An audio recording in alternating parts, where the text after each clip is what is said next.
আজ পর্যন্ত আমি কোনো ছেলে বা মেয়েকে নিজের বাবা মায়ের সাথে অন্য কারোর বাবা মায়ের তুলনা করতে দেখিনি।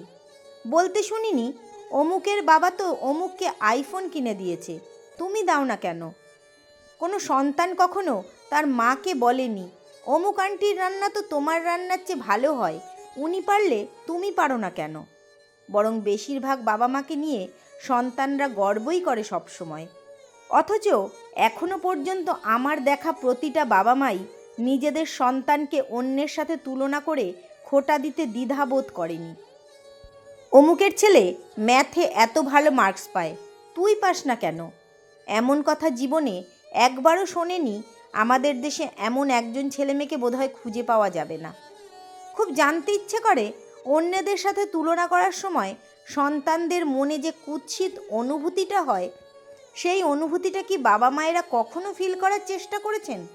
সম্ভবত করেননি। বাবা মায়েরা সম্ভবত বোঝেন না। সব বাবা মার পক্ষেই যেমন ধনী বাবা মা হওয়া সম্ভব না, সব ছেলেমেয়ের পক্ষেও তেমন টপ স্টুডেন্ট হওয়া সম্ভব না।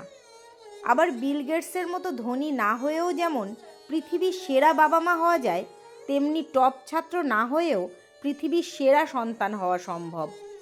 একজন মধ্যবিত্ত বা অর্থ সম্পদহীন বাবা মাকে নিয়েও যেমন গর্ব করা যায়, তেমনি বাবা মায়েরাও চাইলেই তাদের মিডিওকার পারফরমেন্সের ছেলে মেয়েকে নিয়ে গর্ব করতে পারেন। দরকার শুধু একটু সাপোর্টের, দরকার শুধু একটু সহানুভূতির, দরকার শুধু একটু ভালোবাসার। যেখানে মায়া, মমতা আর ভালোবাসার আলাপ থাকে, সেখানে অন্যদের সাথে তুলনার আলাপটা থাকতে নেই।